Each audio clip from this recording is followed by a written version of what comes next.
Good evening and welcome to WMRT today. I'm Hannah White and you can see I'm joining you late on the fourth day of the Argo Group Gold Cup in Bermuda. The light is going. We've been out on the racecourse racing all day. We've got a mammoth amount of sailing in today and I can tell you there have been bangs, there have been crashes, there have been accidents and there have been big upsets.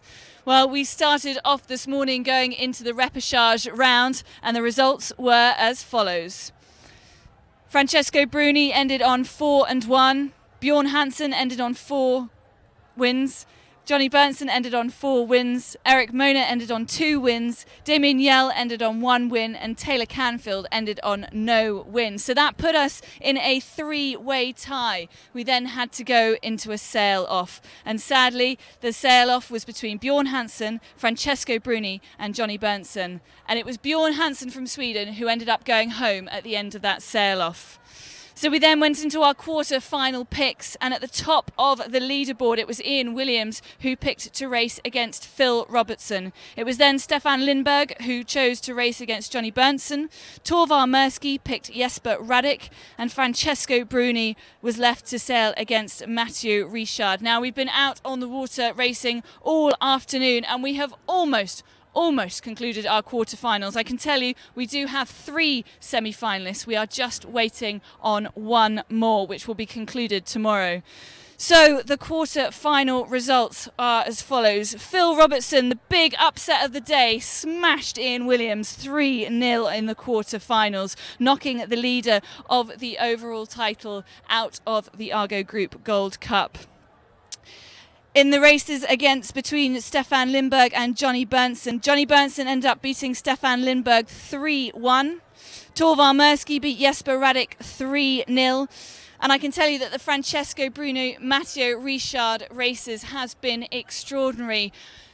Francesco Bruni ended up with a massive bang to the head. He had to take some time out. There were breakages on the boat. It's been an incredibly blustery day and they have come off the water now, both having won 2 races. But we have just heard that an earlier incident where Mathieu Richard crashed into Francesco Bruni means that Mathieu Richard has been docked 1 whole point. So we go into tomorrow with Francesco Bruni 2-1 up in that quarter-final round. So after that mammoth day of racing, I'm joined by 3 of our 4 semi-finalists. Phil, I'm going to come to you first. An absolutely blinding day on the water for you.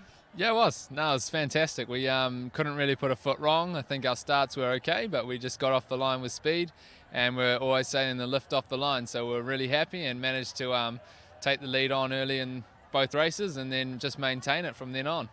I mean, absolutely extraordinary. There were a couple of times that you managed to get a split away from Ian. He went over towards the right, you stuck on the left, and, you know, it seemed to work well for you.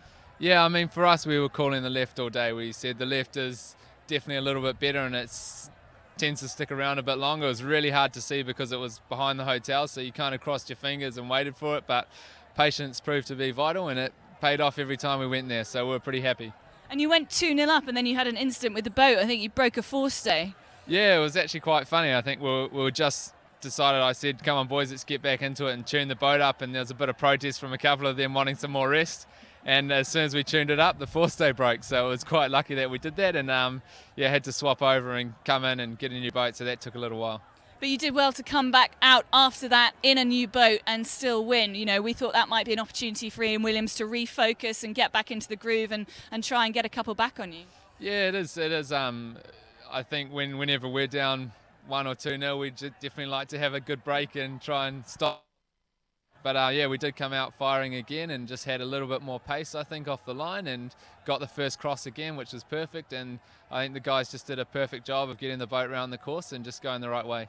Now, we've talked to some of the other tour card holders and guys on the rankings, and they're pretty happy with you today to having knocked Ian Williams out of the quarterfinals. So he won't get any more points here at the Bermuda Gold Cup. How do you feel about that? Yeah, I've definitely had a lot of pats on the back, and people don't usually speak to us, but they have been today. So no, everyone's pretty happy, I think, and it definitely makes it a lot more interesting, and will put a lot more pressure on more teams, I think, to perform either here in the semi-finals and also in the Monsoon Cup, and it will make it a lot more interesting for sure. Okay, well, congratulations, Phil.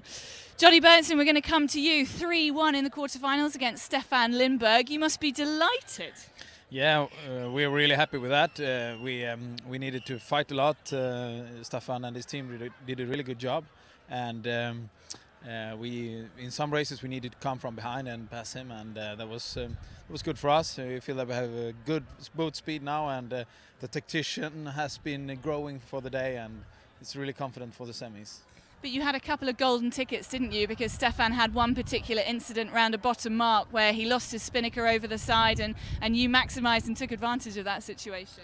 Yeah, that helped us a lot, and I think it comes and goes. And in that same race, we went just into a wind hole and was stuck in that, and we got a penalty that was a discussable penalty. So it comes and goes, and I feel unlucky for them, of course, but it was great for us to win that race. Now, obviously, we've had Bruni and Richard out there as well. These are your other two semi-finalists. Out of the Bruni-Richard match, who do you think is going to go through? Oh, it's really hard to tell. I haven't been seeing them racing because we have been racing ourselves, but these are really two good teams, and it's going to be interesting to watch their last two races for tomorrow. Okay, well, thank you very much, Johnny. Torvar, I'm going to come to you next. Let me just step over here. Congratulations, our third semi-finalist today. Pleased? Absolutely. Quarters are always the worst thing for teams, and you beat them and you beat 4 other teams straight away. So taking down Jesper Radic and getting to the semi-finals here at the Gold Cup is our best achievement ever for this event. We've done it 5 times and just really happy. So what are you more pleased about, getting through into the semis or Ian Williams not getting into the semis?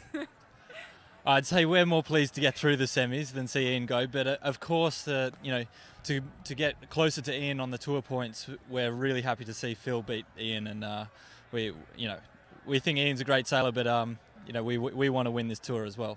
Now, you had a couple of really incident downwind bits with Jesper Radic. You were coming downwind, you both got into luffing matches with him, and almost every time you came out on top. We've just got a little clip of that we're going to show now, and then you can talk us through your little move. Picked up a penalty as Mirsky luffed at him. They do go around the mark again. They are heading upwind. Yeah, here we go. Mirsky's kite flogging as he got into the dirty air of Radic, so he starts to defend aggressively. And this is where the leeward boat really had the advantages, especially in the puffs. Mirsky with his kite still full, Radic flogging. Radic in a bit of trouble. That's not pretty boat handling on the Radic boat. No, it's not. As the kite comes down on Mirsky's boat, they're still struggling with the kite on Radic's boat. Kite now comes down. Mirsky's driven the game all the way out to the right-hand side. As they have to jibe back. Okay, Torvar, well, tell me a little bit about that. That was obviously a clip of downwind. You weren't able to see it, but you and Jesper sailing downwind, you were underneath, putting the pressure on and forcing Jesper to come up. He was trying to roll you, but it didn't work out for him.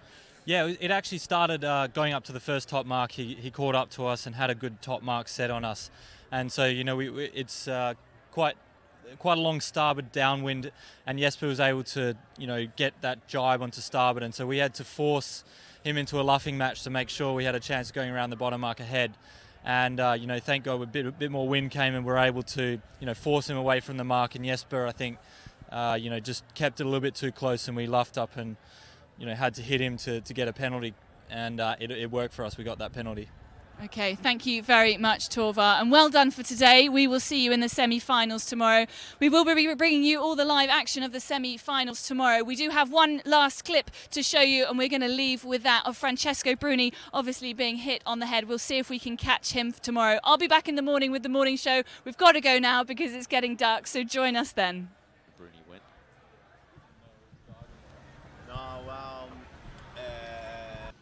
Bruni approaching the mark on starboard tack. He'll tack right on it. There's a puff just rolled down the course. Another one on the mark right now. This is the one that Bruni will want to ride away from this buoy. This is the trouble zone. This is where the difficulties arise. Is right up here under the buildings at this top mark. They've pushed it back as far as they can from the dead air from the buildings. Someone's overboard. Oh my goodness, that is Bruni that's overboard. Bruni's over the side. Oh my goodness, a very wet Francesco. He's lost his hat, but he's back on board. I don't think they even lost a spinnaker. That was incredible. Did you see what happened? We're completely down at the other end of the line. Yeah.